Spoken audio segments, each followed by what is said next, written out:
Hai teman-teman sekalian, hai guys, salam budaya. Ketemu dengan saya Gareng Wiwit Pekalongan. Yang spesial nih hari ini, Gareng Wiwit Pekalongan itu sedang bermain atau berkunjung ya, ada di daerah Kabupaten Pemalang. Langsung disambut dengan dekorasi yang sangat elegan, simple tapi keren banget sih. Penataannya sungguh padat, elegan gitu ya. Dan sang mempelai wanita kita ini ada Kak Vina Leswati. Ini Kak Vina baru saja melangsungkan prosesi akad nikah ya. Kini sedang melangsungkan pose outdoor.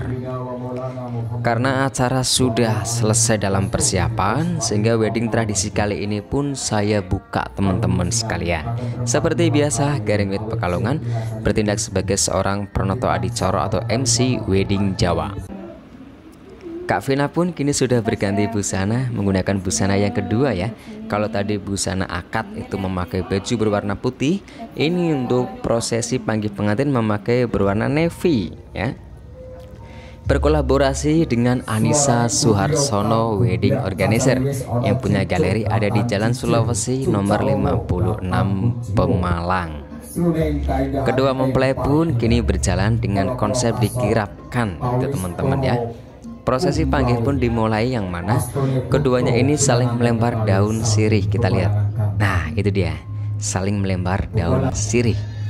Kemudian sang mempelai pria ini menginjak telur dan langsung dibasuh kakinya oleh sang mempelai wanita. Ya, prosesi ini namanya adalah Wijideti, dilanjutkan dengan Ranu Podo ya.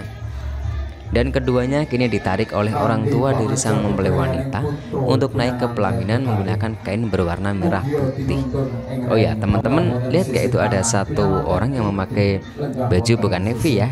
Dia yang mengatur prosesi jalannya panggih pengantin. Ya, dia adalah seorang Subo Manggolo ya, atau sering dikenal dengan nama Cucuk Lampah. Itu ada Kak Danang ya dari Kabupaten Pekalongan. Beliau yang bertanggung jawab untuk memandu kedua mempelai melangsungkan prosesi adat panggih pengantin sampai kerombongan pengantin sampai sungkeman supaya tertata dengan rapi, tidak ada yang terlewatkan. Karena memang wedding tradisi ini kan tujuannya melangsungkan suatu prosesi dengan penuh filosofi. Nah, itu di situ teman-teman. Dan kita lihat ini ada sungkeman pengantin. Nah, yang tadi disebutkan ya. Ini kedua mempelai duduk bersimpuh di hadapan kedua orang tuanya. Tujuannya apa? Tujuannya adalah memohon doa, memohon ampunan. Yang namanya anak tadinya dipelihara, dibina, dibimbing, diasuh orang tua, kini sudah dewasa akan menjalani rumah tangga ya, pastinya memohon doa dari kedua orang tuanya. Itu kayak gitu teman-teman sekalian. Dan ini dia raut bahagia yang terpancar dari kedua keluarga ya, karena pernikahan itu menyatukan dua keluarga, tidak hanya dua hati. Ada prosesi serah terima. Ini perwakilan dari keluarga mempelai pria, perwakilan dari Kak Adam Firdaus ini menyampaikan maksud dan tujuannya, dan diterima oleh perwakilan dari Kak Vina Leswati ya, sebagai perwakilan dari keluarga mempelai wanita. Happy wedding ya buat Kak Vina Leswati dan Kak Adam Firdaus. Semoga sakinah, mawaddah, warohmah segera dikaruniai keturunan yang soleh dan solehah.